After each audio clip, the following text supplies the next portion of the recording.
जिस प्रकार से वन विभाग में इस सरकार में आने के बाद में आप लगातार देखे हैं चीता की मौत हुई है। चीते के बाद में अब हाथी के नंबर लग गए हैं और लगातार हाथी की मौत हो रही है। इस बात को लेकर के लोगों के मन में बहुत आक्रोश है। सरकार कहीं भी रोक पाने में सफल नहीं हो रही है, केवल ये बता रही है कि ये हाथी की मौत हो गई है। आखिर लगातार मौत होने के क्या कारण हैं? इसको कैसे रोके जाना चाहिए? इसके लिए आवश्यक उपबंध क्या किए हैं कि जिससे हाथियों का मौत ना हो? मुझे लगता है कि सरकार का ध्यान बिल्कुल इस तरफ में नहीं है, भगवान भरोसे छोड़ दिए हैं। और हो सकता है इसके पीछे कोई साजिश भी हो कि जिस प्रकार से हाथियों के मौत के सूचना लगातार आ रही है, मुझे लगता है कि कोई न कोई बड़ी मामला है को जांच करने पर और इंक्वायरी करने पर निश्चित रूप से इसमें तह सामने आएगी क्या स्थिति है। वन्य प्राणियों का इस प्रकार से ख़त्म होना जो है वो बहुत ही दुखद है और मैं सरकार से ज़रूर दरख्वास्त करूँगा कि इसकी उच्च स्तरीय जांच होनी चाहिए। मौत का क्या कारण है उसकी जांच होनी चाहिए और अगर किसी की लापरवाही के कारण कोई इस घटना हुई है तो उन लोगों के ऊपर ज़रूर कार्रवाई होनी चाहिए। मैं भी अनुशंसा करता हूँ इसकी। विपक्ष के लोग हैं, आरोप लगाना उनकी जो है मजबूरी है। ये आरोप का विषय नहीं है, ये जांच का विषय है।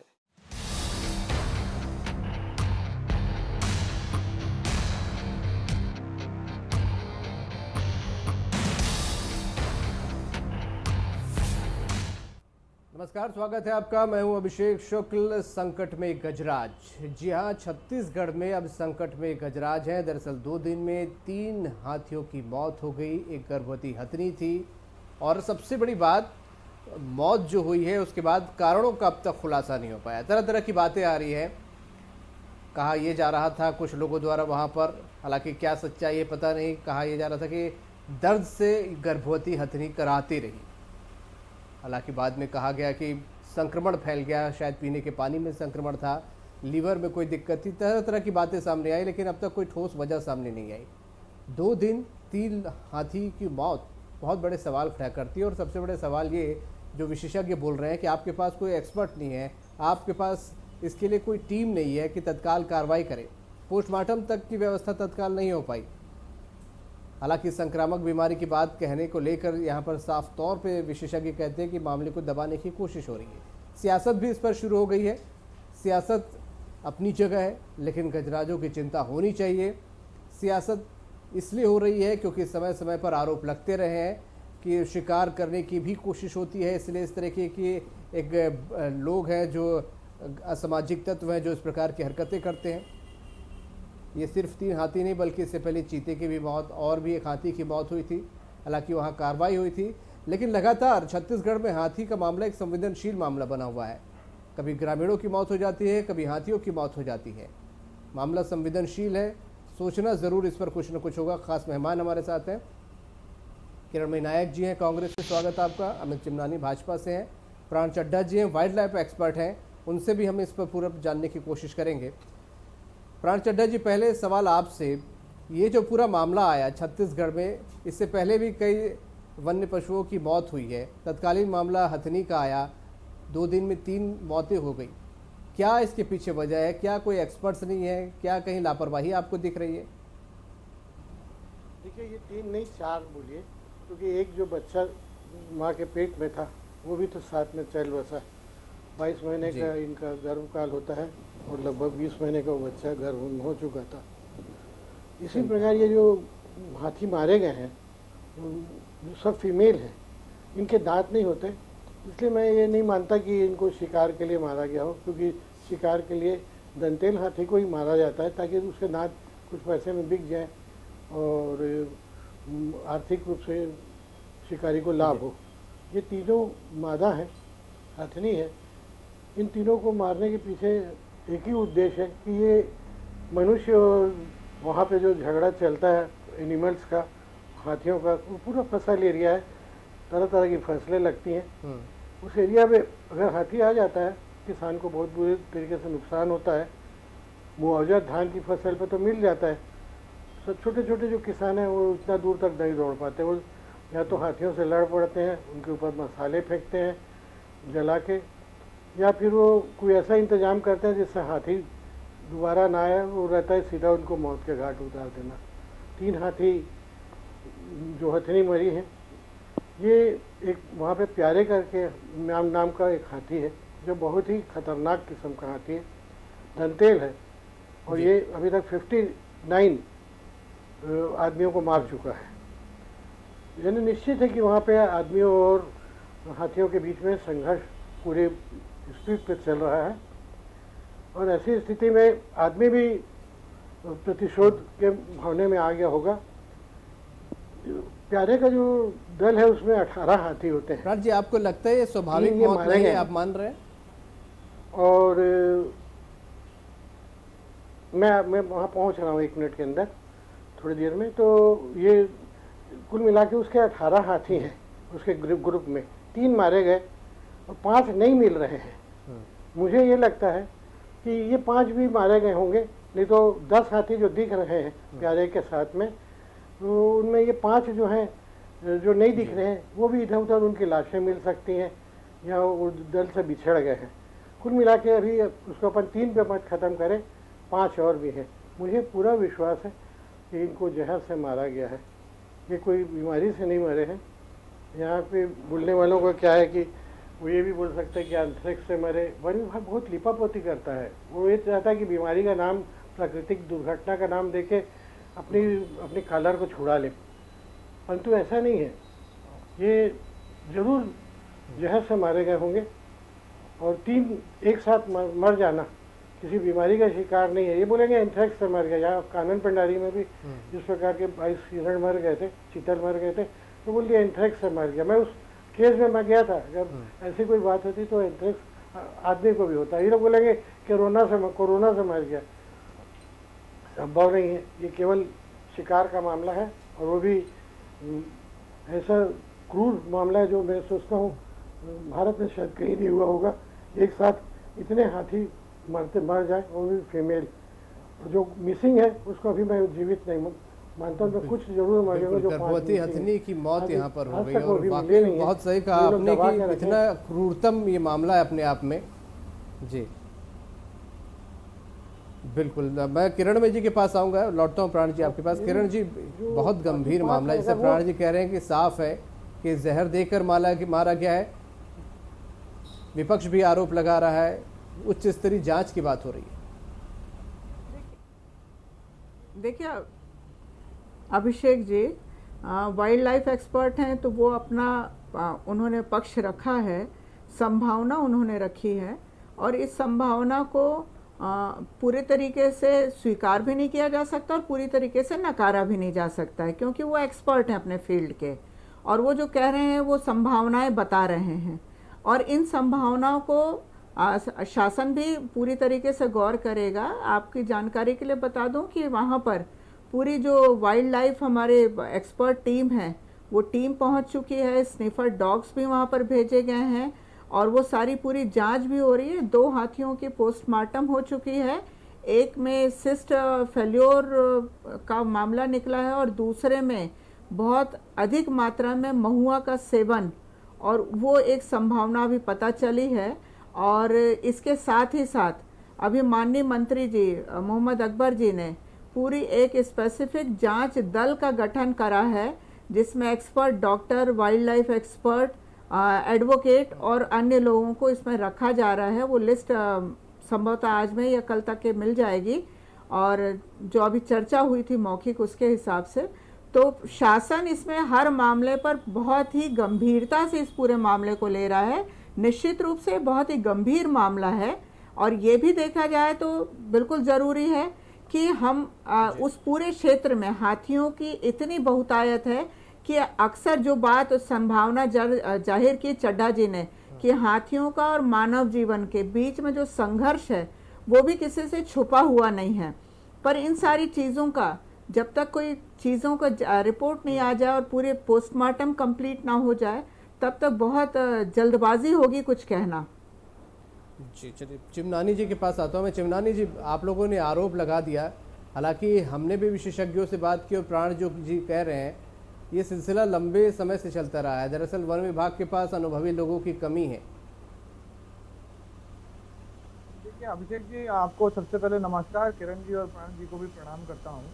मैं विषय की शुरुआत कुछ चीजें कोरिलेट करते हुए करना चाह रहा हूँ। आज एक प्रश्न पूरे प्रदेश के मन के मस्तिष्क को कचोट रहा है कि छत्तीसगढ़ प्रदेश में व्यवस्थाएं पूरी तरीके से ध्वस्त क्यों है। एक तरफ कोरोना की बात करें तो कोरोना में जितनी मौतें नहीं हुई क्वारंटाइन सेंटर में हो गई।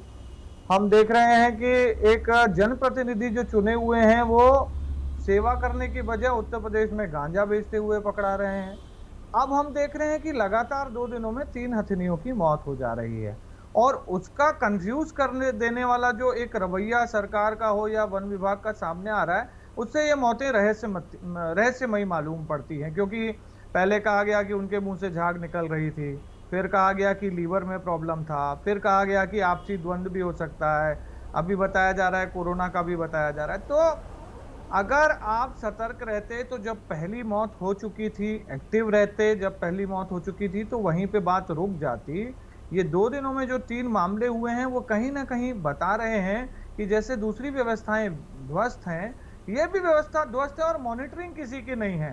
तो आखिर इस सिस्टम को हम कैसे डेवलप करें, कैसे ये मौतें रुकें, इसके लिए इसकी बहुत पारदर्शी रूप से जांच होना बहुत आवश्यक है और इसकी मौत के सही कारण का सामने आना जरूरी है। लीपापोती होगी तो ये घटनाएं फिर से हो सकती हैं। तो मेरा सरकार से विनम्र निवेदन है कि ये जैसे हमारी जान इंपॉर्टेंट है, वैसे इन हाथियों की भी जान इंपॉर्टेंट है। ये भी प्रदेश के लिए बहुत अमूल्य एक एसेट है, संपत्ति है और इनकी मौत होना हमारे लिए अपूर्णीय क्षति के बराबर ही है। हम इनको एक जीव जंतु की तरह ना लें और इसके लिए तो बहुत सारे नानी जी, मतलब आप मानते हैं कि व्यवस्थाएं ध्वस्त हैं, कोई अभी तक वन विभाग में व्यवस्था नहीं बन पाई, चाहे पिछले 15 सालों की बात हो चाहे अभी की। चड्डा जी, आपको क्या लगता है कि व्यवस्थाएं वाकई ध्वस्त है, लापरवाही है, अनुभवी लोगों की कमी है? प्राण चड्डा जी, आपने सवाल पूछ के छोड़ दिया। 10 सेकंड लौटता हूँ। चिमनानी जी, आपके पास जवाब लूंगा, लौटूंगा। एक मिनट, हाँ मैंने कमेंट किया था, प्राण चड्डा जी के पास आता हूँ, फिर आपके पास आता हूँ। चड्डा जी, अभी मैडम ने बताया, हाँ अभी मैडम ने बताया कि दूसरा हाथी की जो मौत है, एक को तो लीवर प्रॉब्लम बताई, दूसरा हाथी ने महुआ ज़्यादा खा लिया था, ये बताया। मेरी जहाँ तक जानकारी है कि हाथी महुआ नहीं खाता, वो महुए का रस जरूर पीता है, जो शराब या जो बनाए रहते हैं उसको वो जरूर पीता है, परंतु वो महुआ नहीं खाता है। तो इसलिए उसको मेरे गले से वो नहीं उतर रहा है कि ऐसा कभी हुआ होगा कि हाथी महुआ ज़्यादा खा लिया और वो मर गया जी। तो इस वाले पे फिर से एक बार जांच की जाए कि क्या ये पोस्टमार्टम रिपोर्ट में महुआ खाना लिखा है। मुझे कंफ्यूजिंग है, प्राण चड्डा जी बोल रहे महुआ नहीं खाता और ये आरोप बार बार लगते रहे विभाग पर कि इस तरीके से कंफ्यूज कर दिया जाता है बार बार जब भी ऐसी मौतें होती है। और दूसरी चीज ये प्रोजेक्ट एलिफेंट की बात हुई, देखिए अभिषेक जी मुझसे पूछ रहे हैं, पता लगा कि वो तो कोयले का बेस है, कोयले जी। किरण जी, नहीं मैं बोल रहा था चड्डा जी, आपने जो सवाल उठाया किरण जी से पूछ लेता हूं। सरकार एकदम धूम दबाली उद्योगपतियों के सामने। किससे पूछ लीजिए अभिषेक जी, जो मैंने अभी जानकारी लिया था विभागीय स्तर पर, जो अभी अधूरी जानकारी, क्योंकि अभी जांच की प्रक्रिया 2 दिन के अंदर का मामला है, पूरा अमला गया हुआ है। अभी जो हमारे पास जानकारी है वो अपुष्ट जानकारी है और जो अपुष्ट जानकारी, क्योंकि पोस्टमार्टम भी कंप्लीट नहीं हुआ है, जब तक पोस्टमार्टम कंप्लीट नहीं होगा, एक हाथी का ही बस पोस्टमार्टम हुआ है, दूसरे का भी हुआ नहीं और एक साथ 3 मौतें हो जाने के कारण पूरा अमला एकाएक वहां पर गया है। और अभी जो अपुष्ट सूत्रों से खबर है, जो मैंने अधिकारियों से पूछा है, वो मैंने यहाँ व्यक्त किया। मैं वाइल्ड लाइफ एक्सपर्ट नहीं हूँ, मैं केवल तथ्यों की जानकारी लेकर मैं आपके सामने इस चैनल पर आई हूँ और जो मुझे पता चला वो मैंने बताया है। अब रहा सवाल ये कि आप यदि कहेंगे इतनी लेट लतीफी हुई है, तत्काल हो जाना था जी। नहीं, अब देखिए सवाल ये है कि एक दिन में यदि पहले हाथी की मौत की बात आई, फिर 2 दिन में तो बाकी 2 की और मौत की बात आई है, तो निश्चित रूप से इसमें पोस्टमार्टम में कहीं किसी तरह की गड़बड़ी ना हो, ये सावधानी भी रखी जा रही है, जांच भी करना है, बहुत सारी चीज़ें हैं। तत्काल में यदि पोस्टमार्टम करके लाश को दफना दिया जाए तो भी शायद लोगों को आपत्ति होगी कि आपने आनन फानन में कर दिया। तो देखिए ऐसा है, जब काम किया जाता है तो उस पर हर तरीके के सवाल उठाने वाले पक्ष मिल जाते हैं।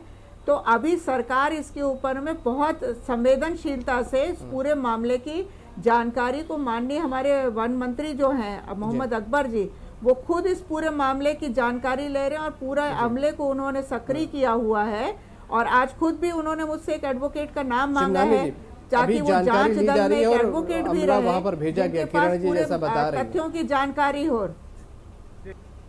देखिए तो मैं ये कह रहा था, हेलो, ये मैं बोल रहा हूँ प्राण जी, अभिषेक प्रश्न मुझसे था। अभी ये जो कारण अस्पष्ट है, कहीं ना कहीं उससे शंका बहुत बढ़ गई है। और शंका नहीं, जैसा प्राण जी भी कह रहे थे कि ये मौतें स्वाभाविक नहीं है, जहर दे करके मारा गया है या किसी और तरीके से भी मारा गया हो, तो आखिर क्यों?